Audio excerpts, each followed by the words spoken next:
So hello dear students, now in this class we are going to discuss few examples on question spaces. So this is from practical number 1. First example, let v is equal to r3 and w is equal to set of all x1, x2, x3 such that x3 is equal to 3x1. Now it is already a subspace of v, we can easily show that as well, no problems for that. So geometrically what it is, you can think this x3 is equal to 3x1 is there, so if we shift it on that side, so 3x1 minus x3 will be equal to 0. So geometrically it is nothing but a plane passing through origin, right? So what we have to do is we have to find basis of w and a question space v mod w.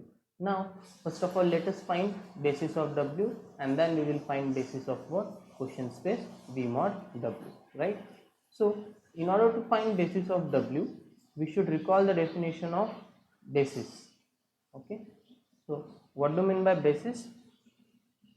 First, a subset S of V, a vector space V, naturally V is a vector space. So a subset S of V is said to be a basis if what? S is linearly independent, and the second thing is linear span of S is equal to what? V, right? Now over here what we have to do is we have to find basis of W. So in order to find basis of W, now see W is also a vector space, right?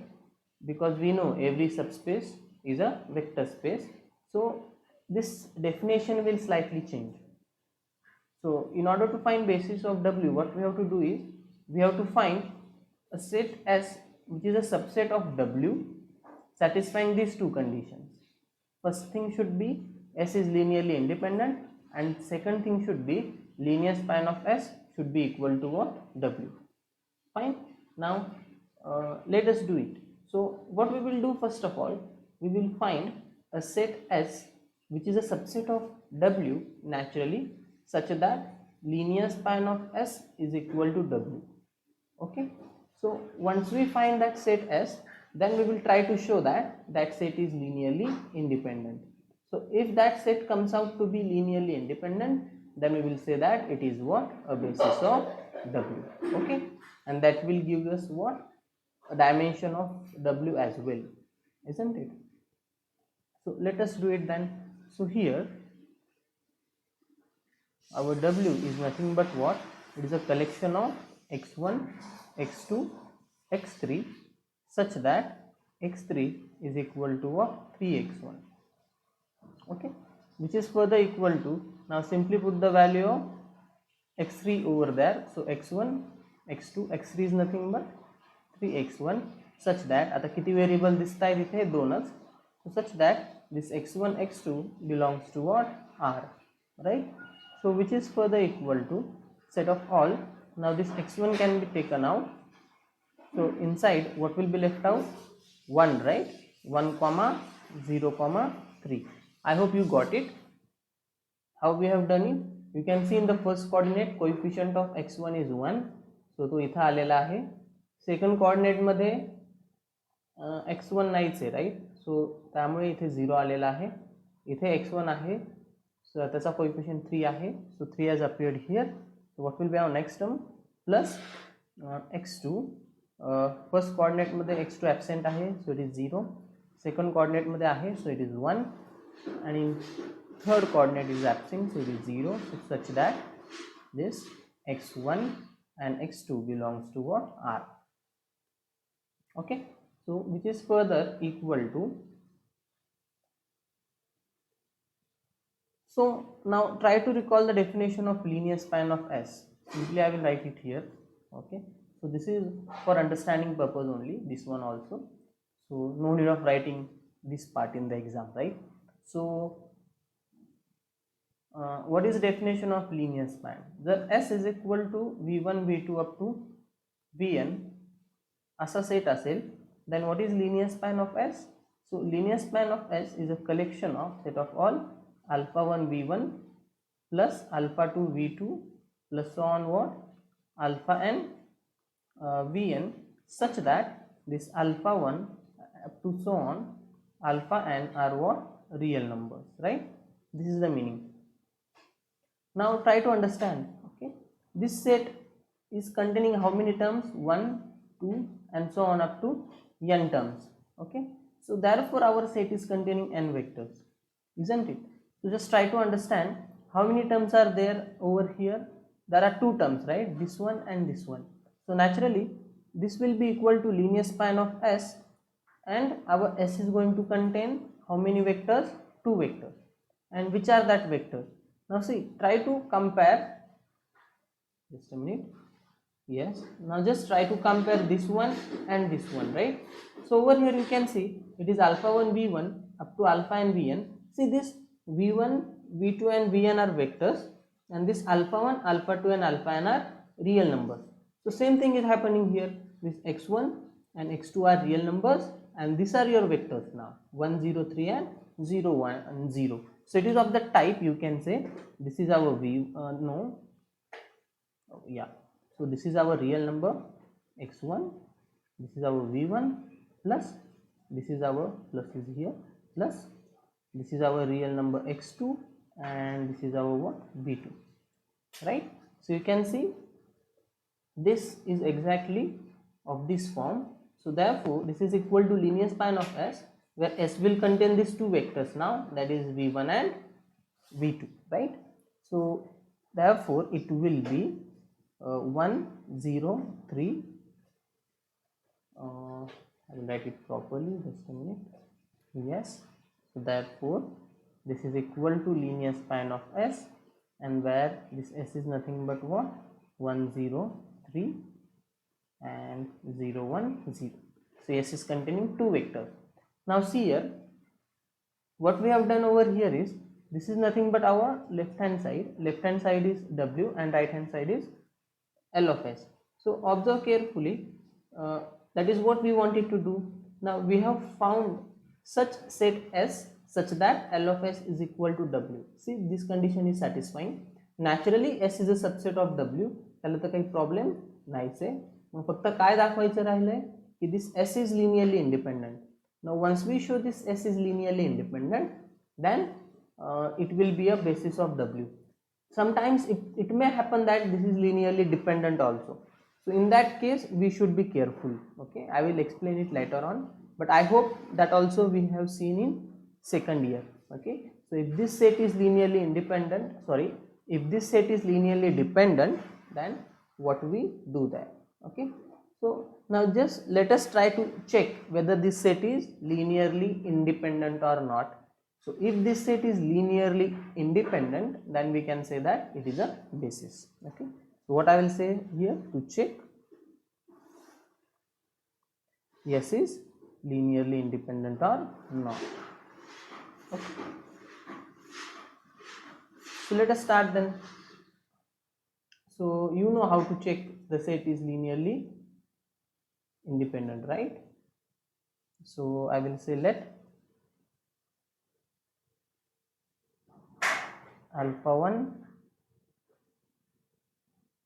103 plus alpha 2 0 1 0 is equal to 0 of R3, that is 0 0 0, where this alpha 1 alpha 2 are real numbers.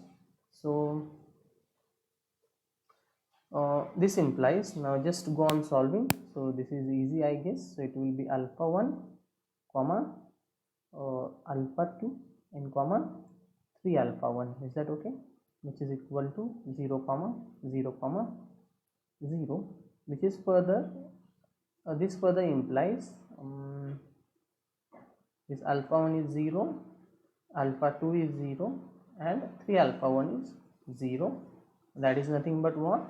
That is, you can say alpha 1 is equal to alpha 2 is equal to 0, and therefore we can say S is linearly independent, right?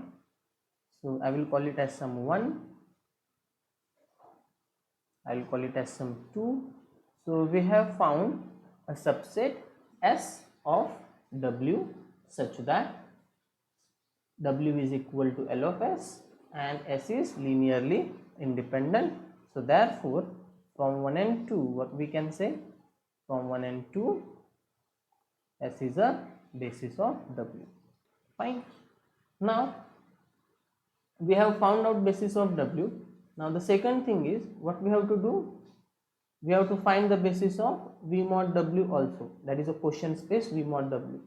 Now see how to find basis of V mod W. So in order to understand it, we have to go to back this theory question number 3. See here how we have constructed the basis of V mod W. Where is that set? Yeah, this S2. Okay, so how we have constructed this S2? See, okay, so here one subspace we are having W, and what is the basis of that subspace? W1, W2 up to WR. So in this example now we are having a subspace W and we are having its basis also. See, this set is a basis of our subspace W, right? Now see what is done in the theorem. So what we have done in the theorem is we have extended this basis of W to basis of what? The vector space, and in order to do it we have added these vectors, right? Vr plus 1, Vr plus 2 up to Vr plus n. So same thing we have to do in the example also. What we have to do is we have to extend this basis of W to basis of vector space. But what is our vector space over here? That is R3. So we have to extend this basis of W to basis of what? R3. So once we extend it, then we will get basis of what? V mod W. Okay. So how will we get the basis of V mod W? See here. So we have added these vectors now to the basis of W in order to get basis of V. And how we have obtained the basis of V mod W? See, whatever vectors we have added in order to extend basis of W to the basis of V, that vectors gives us the basis of V mod W. How? Simply whatever vectors are added, म्हणजे इथे Vr plus 1 add केला, त्यात फक्त आपण काय केला? W add केला, right? Means we have formed a coset by using that Vr plus 1. By taking Vr plus 1 as a coset representative, we have obtained one element, first element. Similarly, by using this other element, we have obtained one more coset. This is that, and this we have continued up to what? Vr plus n. So same thing we have to do here also. So whatever vectors we add in this S in order to get basis of R3, that vector is going to give us what? The basis of V mod W. Now the question is how many vectors we should add in this S in order to get basis of R3. For that purpose we should know the dimensions, right? Now what is the dimension of R3? Dimension of R3 is 2, right? What is dimension of W? Dimension of W is 2 because S contains 2 vectors. So can you guess how many vectors we should add in S so that we will get basis of R3? Absolutely, you are right. We have to add one vector, right? Because over here the dimension of W is 2, dimension of V is 3. So naturally we have to add one vector in this set in order to extend this set to basis of what? R3, right? Now the question is which vector we have to add in this S in order to get basis of R3. So I will say as W is a subspace of R3, therefore basis of W can be extended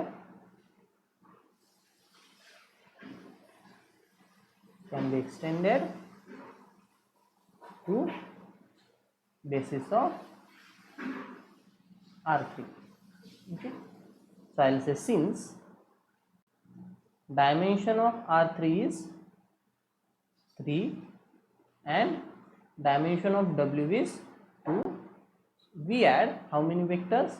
We add one vector. If you want I will write it in words. We add one vector in S Okay, and how we have obtained it? It is just simply the subtraction of 3 minus 2, that is what, 1, right? So which vector we should add? Okay, so simply I will say, let we will obtain, we will consider one more set actually. So let s1 is equal to, the first two vectors will be same.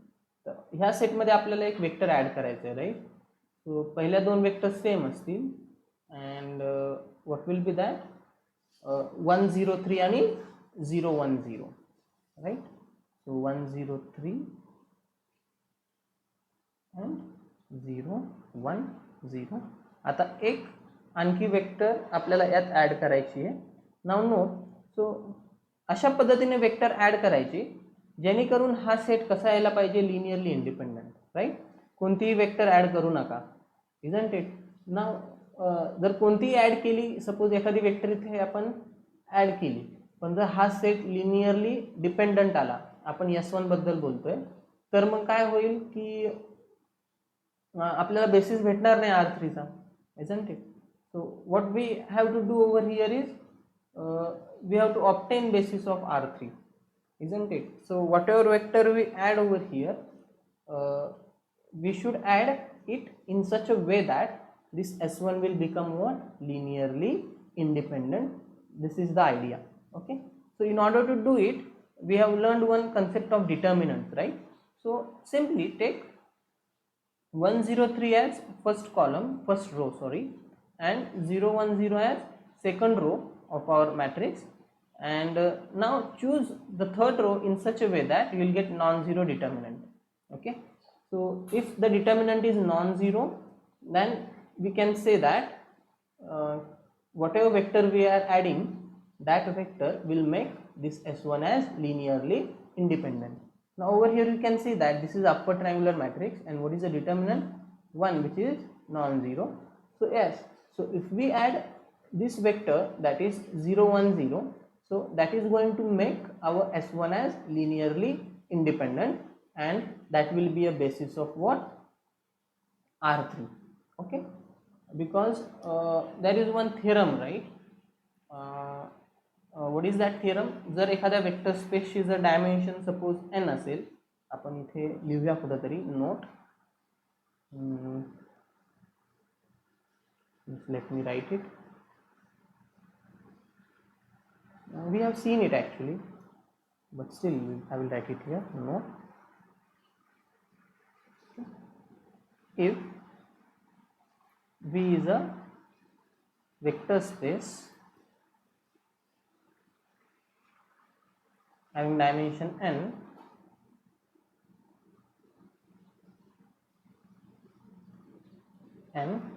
then a linearly independent set having n vectors,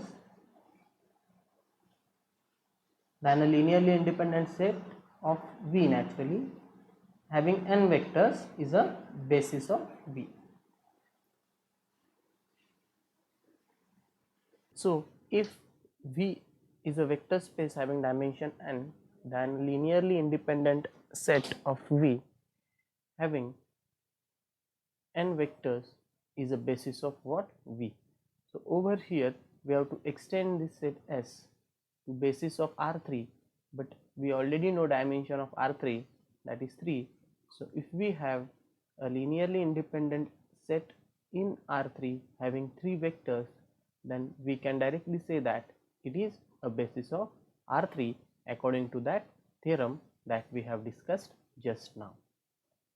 So, and the guarantee to the linear independence is given by this trick. Okay, so if this determinant comes out to be non-zero, then whatever vector we have added in the third row, over here it is 0 0 1, so same we are going to add here, and this set will become linearly independent. Now definitely you might be having a doubt in your mind that the choice of these vectors may be different for everyone. Remember, the first two rows are going to be same because these are the two vectors of our set S1. So the first row and the second row will be same for all, but the choice of the third row, in other words the choice of this vector, is going to be what, it may be what, different to the different student. Means one student may choose some 002, one student may choose some 123, anything, okay, anything you can choose. Only the thing is your determinant should be what, non-zero, right?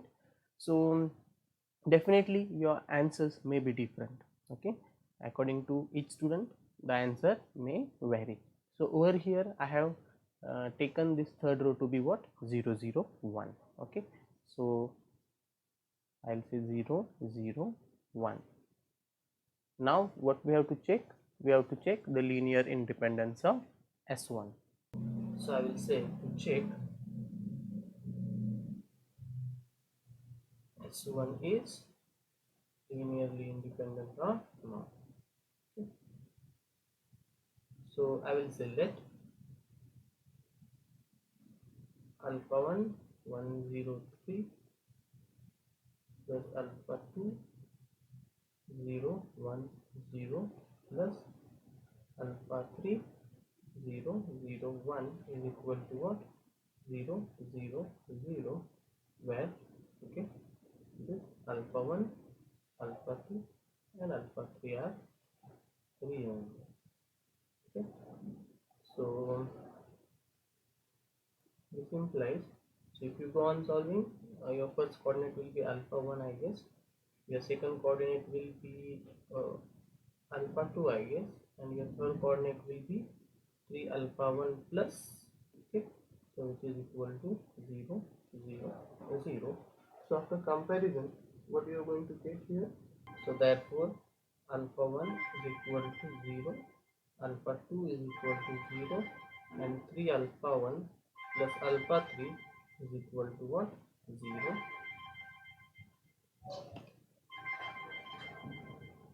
So therefore this implies alpha 1 is 0 is equal to alpha 2 and it is equal to alpha 3, because if we put the value of alpha 1 over here, we will get alpha 3 to be 0, and therefore I will say S1 is linearly independent. And we know what is dimension of R3. Dimension of R3 is 3. So if you want, I will add one more segment here. Therefore S1 is a linearly independent set uh, set in R3 having 3 vectors, and we know dimension of R3 is 3. So therefore by the theorem we can say therefore S1 is a basis of R3, right? So we got the basis of R3. Now the question is, what is the basis of V mod W? Therefore basis of V mod W is equal to, okay. So the trick is simple, just see whatever, which vectors we have added, okay.